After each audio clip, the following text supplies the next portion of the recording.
Thank you very much, Alex. It's fantastic to be here with you this afternoon and talk to you a little bit about the Office for Students and also touch on the regulatory framework on which, as you know, and Alex has spoken, we're consulting on just at the moment. And then I was going to finish by maybe identifying a few areas where I think the emerging OFS and the regime, the regulatory regime, presents real opportunities for everyone sitting in this room, as Alex has said. I mean, basically, I'd like to flesh out a few of the points that he's quite rightly identified.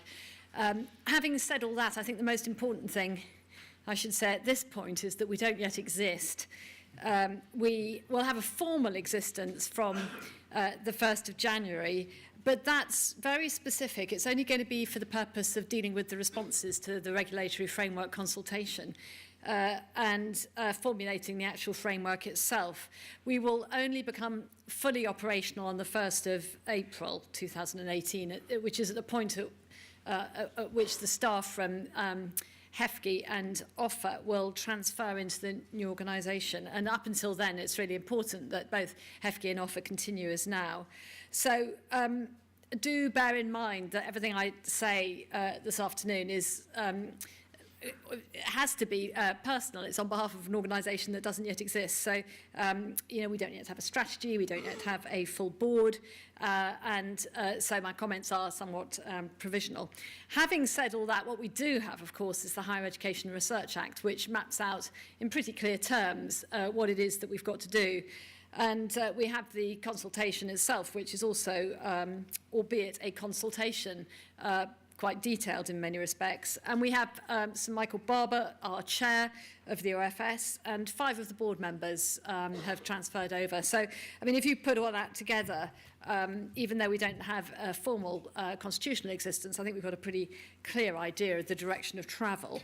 I think before talking further about the detail of the OFS and the framework, I just remind you that we are England only. I think IHE has members from the rest of the UK, don't you? A few. So apologies, but inevitably I'm going to be addressing my remarks very much to England. Having said that, we want to work very closely and collaboratively with the devolved nations, so much as HEFGI has done in the past. Turning to the Office for Students, Michael is very ambitious about its role and speaks in terms of it unlocking potential and unleashing greatness. He speaks about a market regulator that inspires and enables, that puts students at its heart and sets a high bar in terms of quality, but allows institutions to flourish on their own terms beyond that. And he's spoken quite a lot about a new golden age for higher education, and quoting here from his words, we intend to be stewards of the higher education landscape, acting decisively as necessary in the short and medium term to ensure that higher education flourishes in the long term.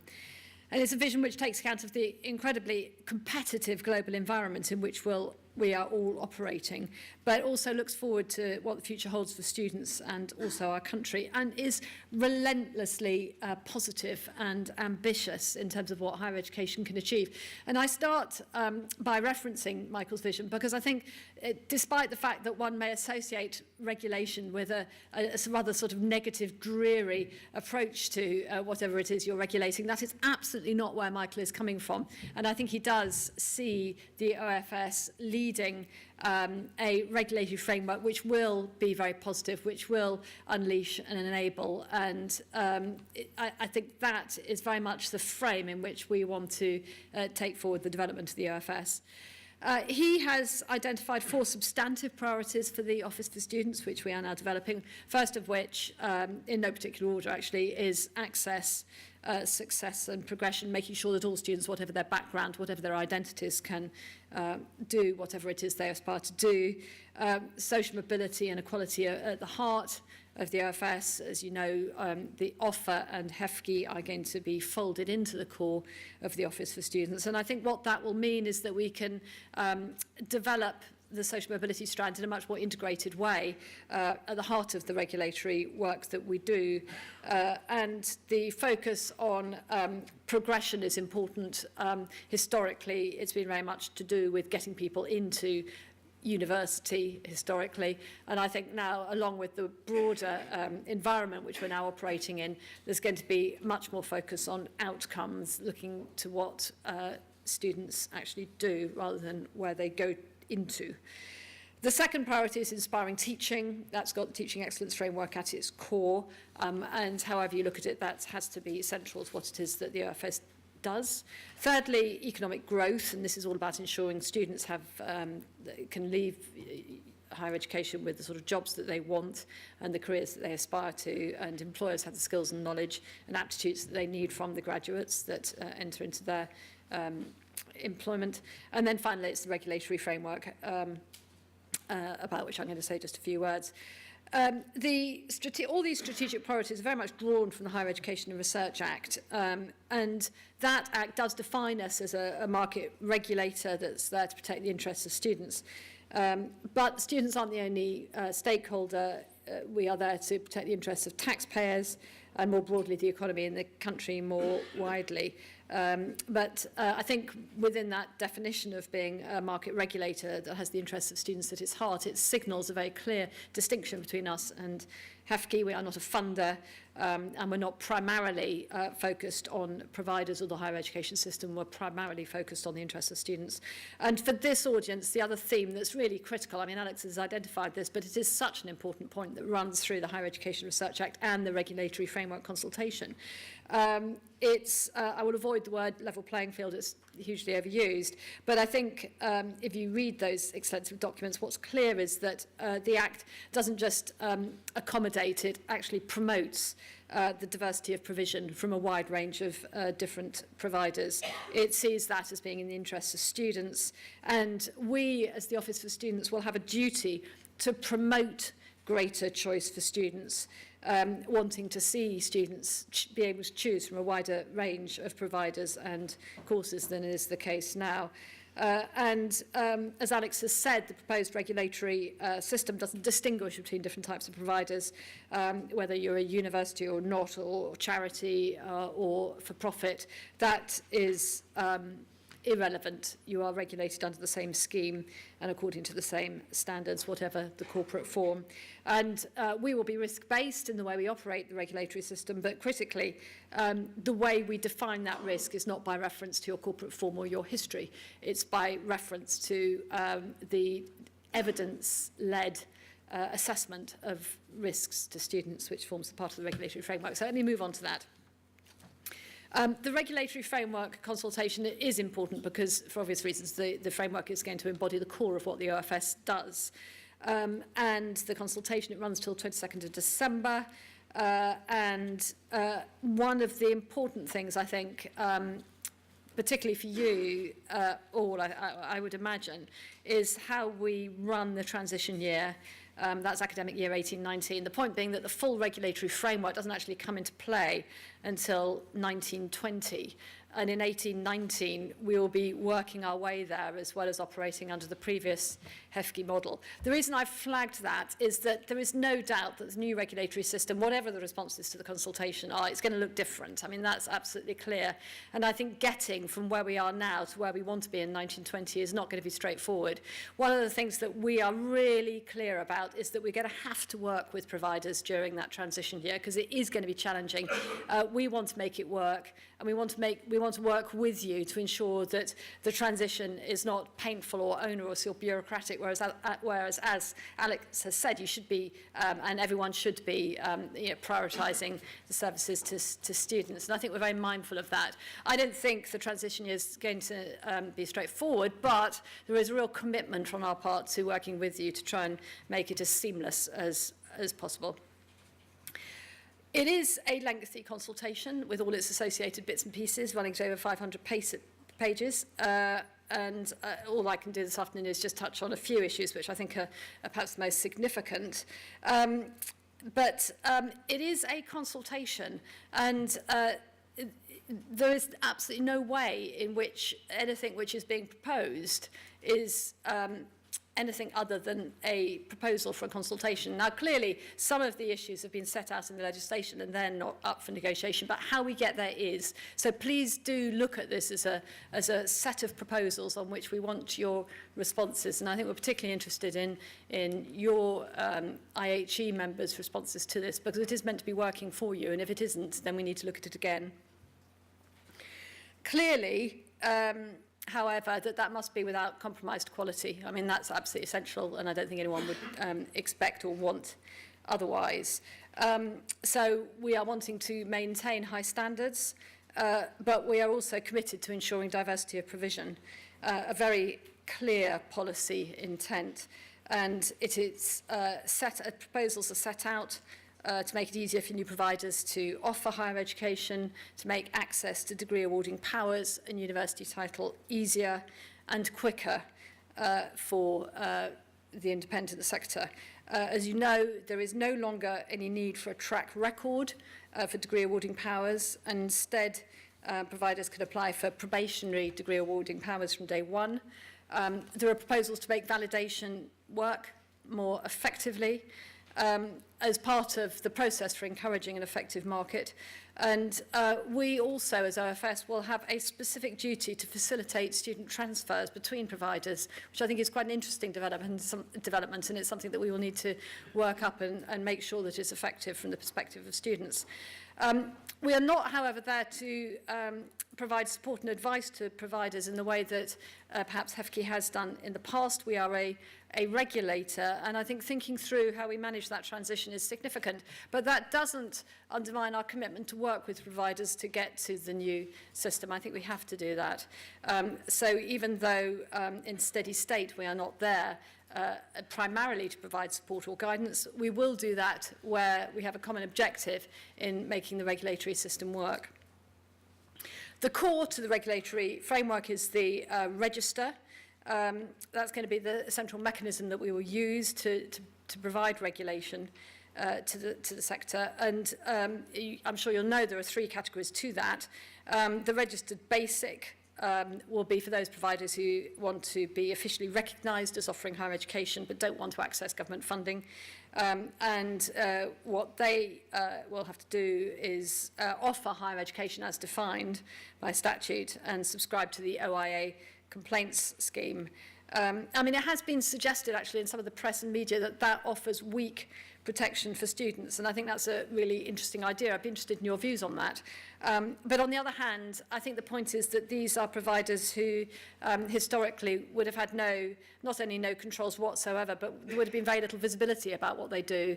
And so the idea is that this is at least a step in terms of providing a degree of transparency to what they do without necessarily imposing inappropriate regulatory controls. But I think if you've got views on that, whether you feel that that isn't the right balance, then do please let us know. I mean, we're getting some interesting responses on that issue already. The second category of provider is approved, which allows your students to access student loans up to the lower limit, to recruit international students under a Tier 4 licence, to apply for degree awarding powers, university title, and so on. And there are a number of threshold conditions that you have to satisfy in relation to quality and standards to get into that approved category. Those conditions are, some of them are fairly straightforward and obvious, for example, relating to quality and financial sustainability. And others are new. For example, the proposal that there be a mandatory requirement to be part of the teaching excellence framework if you have more than 500 undergraduate students. This is new. And some of the conditions are a reformulation of existing requirements. So those conditions are core to the regulatory framework. The third category is the approved fee cap, which allows you to access direct grant funding, research funding, and charge the higher amount of tuition fees and access student loans. And for this third category, you need an access and participation agreement, plus there are enhanced financial and governance requirements. against that background, all providers are encouraged to apply to whichever category they choose. As Alex said, there's no preconceived ideas about who will do what. Once you are on the register, it's not a one-off thing. You have to continue to maintain those threshold standards to remain on it. And OFS will monitor the evidence to ensure that the threshold standards continue to be met. But this is an important point that, again, Alex flagged. The focus of the Office for Students will be on outcomes and on ensuring that students' experience and their qualifications and so on are not put at risk. But how providers demonstrate that is up to them in large part to determine. This is not going to be a regulatory system which prescribes process. It's one which allows freedom and independence to determine how these particular outcomes are achieved. And that is, I think, very significant as part of the environment which encourages a diversity of provision. I say in large part free because, of course, there has to be some element of guidance to providers as to what is likely to constitute compliance and not compliance. And therefore, the framework sets out some behaviours which indicate compliance and some behaviours which indicate non-compliance. But we are very serious about expecting and hoping that providers will interpret those outcomes in their own way and demonstrate compliance in their own way. And that's a theme which runs through the whole consultation. And I think what we would be, I mean, it's a possible outcome, but I think we would be disappointed if providers did choose to adhere to a sort of formulaic way of demonstrating compliance. That's not what we're about. And that part of that is to accommodate and support diversity of provisions. So, for instance, the governance provisions are specifically identified as being one of the areas where you can demonstrate it in different ways. If you're a small provider, you will have different appropriate governance arrangements than if you're a large provider, for instance. And I think that degree of flexibility is something which you should seize as an opportunity to promote your distinctive missions and your distinctive ways of doing things. I mentioned validation proposals because I think these are quite significant in terms of signalling the direction of travel for the Office for Students. The framework notes that some providers can find it difficult to find a validating partner due to lack of information or lack of transparency. In addition, government has acknowledged that validating agreements can be one-sided, as the power in negotiating the terms of a validation agreement can lie with one party, the validating party, rather than the other. And changes to validation arrangements can be time-consuming and expensive. So the consultation sets out how the Office for Students should aim to actively encourage validation services, setting out exemplar validation arrangements to help informed negotiations, with similar proposals also being made actually in relation to franchising too. The OFS has power to enter into commissioning arrangements to make sure that validation is easily available and to support that process. And as a last resort, we also can be a validator too. The final general point I wanted to flag was that the OFS does have extensive new powers in relation to ensuring compliance, and these will be invoked when a provider fails to comply with registration condition outcomes. And these powers are extensive, but it's precisely because they're extensive that they can allow for modulation and proportionality. So they range from the power to fine, to impose specific further conditions, to ensure that providers remain on the register. They can require enhanced monitoring. Ultimately, they can lead to suspension or deregistration. Clearly, with such a wide range of powers comes very tough responsibilities on the OFS to ensure that it behaves in a transparent, proportionate and reasonable way.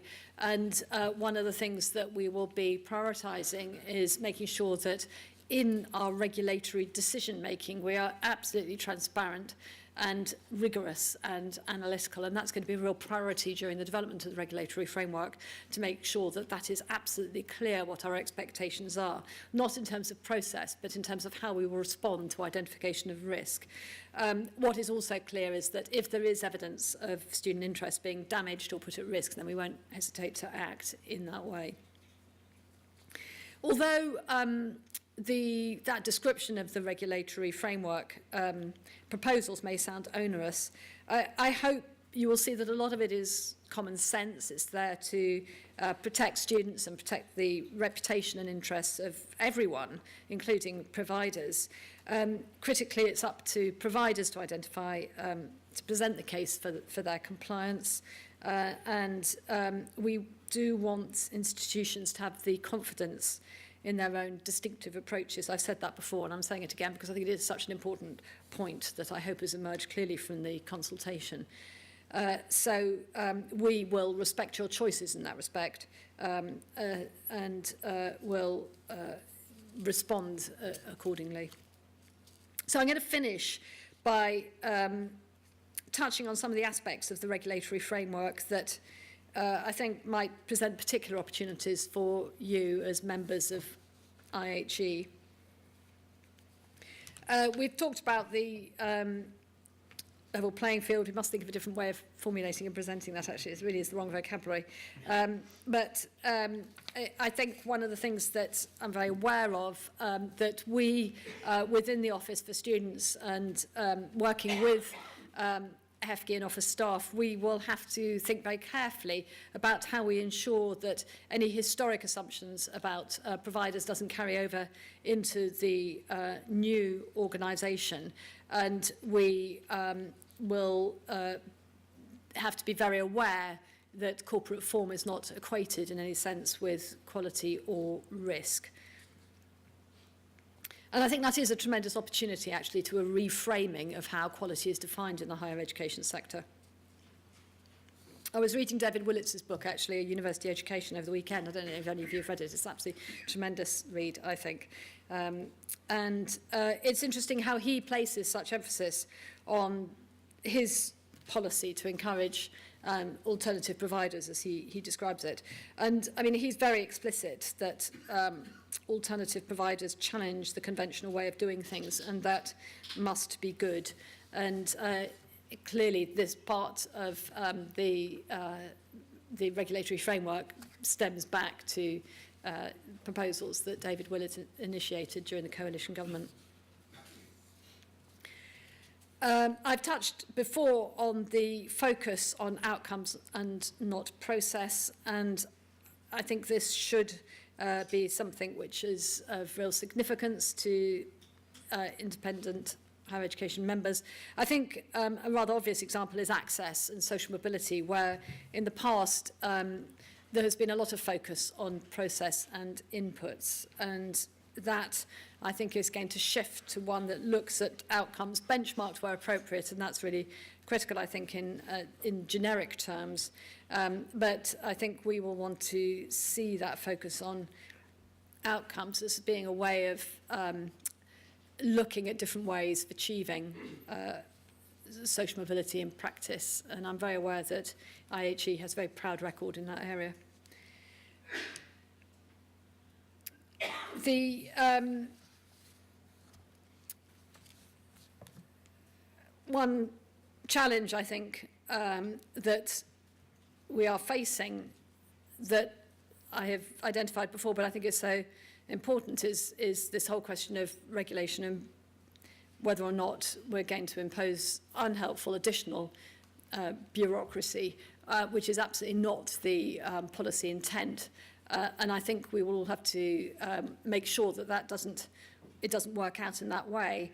The model that's being proposed is one of using data rather than inspection-led monitoring and compliance. And I think that does pose challenges in terms of getting the data flows in place. But on the other hand, I hope that we can work together so that data is perceived, the appropriate data flows are perceived as a tremendous opportunity, not only to inform quality assessment and good governance within your institutions, but also to free up interventionist and inappropriate regulatory inspections. It can be liberating. I know that sounds a bit trite and glib and Panglossian, but I think that is certainly the intention. And I think we should all see 18-19, the transition year, as an opportunity to try and get those data flows working effectively so that actually it can be a more positive monitoring system in 1920 onwards. And if there's any area, I guess, where I would be particularly keen to get your input in the consultation process, it's that. So rather than see this as being a sort of daunting prospect, just the idea of having to enhance data to support a new regulatory system, I hope you will see it as an opportunity to frame the data flows to the extent that that's possible in a way that makes sense for you as alternative providers, and take advantage of our commitment to work with you during that transition year to make it a successful transition. So, to conclude, I wanted to finish by reinforcing the fact that this is a consultation. Yes, we're clear about what we want to achieve and the outcomes. They're very much prescribed by the legislation and clearly stated again in the consultation itself. But how we get there is not prescribed. And if you feel that the consultation does not get this right, then do please say so. We are particularly keen to hear from you, whether that's through IHE or through individual submissions, or if you want to speak to me individually, do please get in touch. The only requirement is that you get in touch prior to 22nd of December, which is when the consultation closes. That is a hard deadline, because what we have to do over the next few weeks is then reformulate those consultation proposals, taking account of your submissions into the regulatory framework, which we will be aiming to publish towards the end of February, beginning of March, around that time, so that you know what it is that you need to do in order to apply to get on the register in April. It's a very tight deadline, but do bear in mind that we've got that transitional year to try and work things through. But it does mean that at least you'll know what the future direction of travel is by, as I say, that end of February, early March time. I've left a bit of time for questions, if that's okay. Alex, I'm very happy to attempt to answer any or listen to your comments. Do we have any questions? I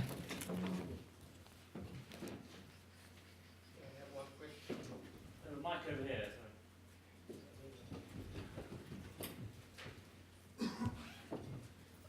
Yes, my question is, at present, alternative provider need to run the top-up degree or university degree, maximum 5 years, to apply for degree awarding authority. But in your speech, you highlighted that, no, that is not the requirement. I want to further clarification from you. Yes. If it is the requirement, a lot of the quality colleges cannot apply for degree awarding authority. Only few colleges who have the collaboration agreement, and recently what happened in the BBC, a lot of universities will not come forward to validate it if we write any program or if we want to collaboration top up. Sure. And what will be the role of Office for a Student in future for those colleges? They have a QA report, very good, but they don't have the existing collaboration, whether this academic institution can apply for degree awarding authority. Yes. I mean, I'm very happy to speak to you afterwards, but that's absolutely correct. You do not have to have a track record to apply for degree awarding powers. I mean, obviously you have to satisfy certain criteria which are set out in the proposals. But during that period, you will have probationary degree awarding powers. You do have to have a track record to get university title, but that's hardly surprising, and that's set out in the consultation. But I think the point is no track record for probationary degree awarding powers, and you'll be more closely monitored during that period. So that is correct, and it does signal a change. There's a section on this in the consultation, so it might be worth looking at that, but I'm very happy to have a chat with you. Actually, you can talk to the person immediately on your left who knows all the detail about this, so that might be a better bet actually than talking to me. Very good, excellent. But you're quite right to identify that, because that is a significant change, I think, in the proposals. Yes, question here. Louis Coiffet from Wonky. Hello. Nicola, it was your final point where you just talked about, I think you said, a very challenging timeline early part of next year. I just wondered what the pinch points might be and what you could do to help providers both in the room and elsewhere. It's a bit difficult to say at this point, Louis, because we haven't actually seen the consultation responses. And what I'm hoping is that people are going to identify where they think there are going to be particular challenges. But I mean, a year is an awful long time in higher education regulation. And I hope during that period, we can use that to best effect to make sure that that if there are any difficulties, we can work with providers. I don't think I can anticipate what the consultation responses are. I think actually getting onto the register is, I mean, obviously people have to satisfy the threshold standards, so I'm not wanting to underestimate what would be involved in that. But I think if there is one area where I think it's going to be quite challenging, it's getting the data flows in place. And I think that will require investment of time and resource for some providers. I think we'll need to be sensitive to that in the OFS, but I think that's probably the one that's going to be most challenging. But the prize is quite significant, because if we can get the data flows right, then the subsequent regulation can be that much lighter. But I think I would identify that, out of all things, as being most challenging. John, just behind you. Yes, my name is John Annette from Richmond University. Prior to going to Richmond, I was in the English publicly funded sector for over 40 years, and I did notice that some level playing fields were more uphill than others during that time. But my question really is about the issue of metrics and data, and I very much welcome your idea that less interventionist visits and inspections and more effective use of data.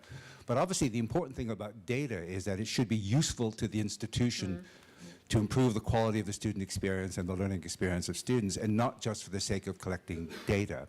So my question is, as we move forward and begin to look at new forms of data that might be helpful in terms of the new regulatory framework, to what extent will that process be evolutionary? In other words, will it be possible to say, well, perhaps some data isn't useful, and perhaps do we really need to collect, or as well as there may be additional data that we want to collect? So the question is, to what extent will that process be evolutionary, or will it just be a straitjacket? Well, you've sort of answered the question in the way you formulated it. I mean, it has to be evolutionary. In any event, any approach to data has to be evolutionary. But I mean, if you look at what we're talking about in terms of data, it is quite ambitious. We're talking about behavioural insights. We're talking about using data to predict future behaviours and future risks. Now, this is not something we can do overnight, but I think it's very clearly signalled that this is quite a different approach to the use of data. And going back to your earlier observation, which I entirely agree with, it cannot be right that we are collecting data for regulatory purposes, which doesn't also support institutional priorities, because the only reason we're interested in the data is if it predicts future risks to students. Now, how can that not also be your interest as well? So there should be total synergy there in terms of our outcomes. I mean, I'm sure in practice it may not feel like that, but that has to be the aspiration.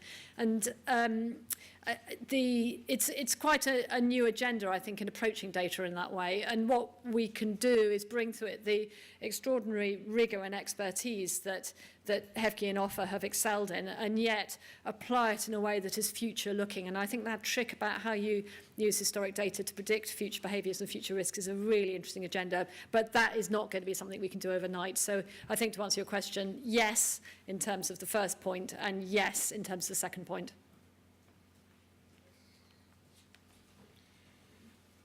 Gentleman here in the middle. The first speaker. It's all right. The first speaker talked about governance being a key area for attention, and obviously you can't drop in the university model. But in my view, governance has been a key problem in the alternative providers, and I'm just wondering, are you in the OFS looking to address that issue, really looking into that issue, and moving some of the alternative providers' governance away from the talking shops that actually exist? That's a very good question. I mean, I'm personally not that familiar with the governance models and alternative providers, but running through the consultation proposals is it's premised on effective governance, and you can't have the autonomy of the sector is absolutely critical, and the autonomy of providers is one of the cardinal tenets of the Higher Education and Research Act. You cannot have autonomy without effective governance, and you also can't have a successful sector, autonomous sector, without effective governance. And whenever there is some sort of failure, it always tracks back to a failure of governance. So I think it is completely critical. I think I would be wary about assuming there is one effective model of governance, but I think, however, whatever the model is, it is something that needs to be effective, and I'm certain that it's something that OFS will need to take extremely seriously. But I don't know about the talking shops that you're referring to. I don't know which providers you're referring to then, but I mean, any governing body that's a talking shop, it's not doing its job, that's for sure. I have one final question for you. So you mentioned validation, which I think we definitely agree is an area which needs looked at if we'd have sort of healthy, competitive sort of sector of new entrants coming into the market. It seems to me that over the recent years, universities have often moved away from validation because it's seen as too risky or not in core of their core strategy. Do you see a role potentially for OFS in helping to de-risk validation for universities?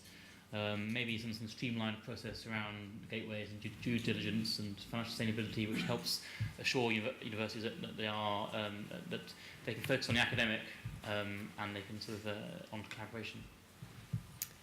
That's a very good question. De-risking validation.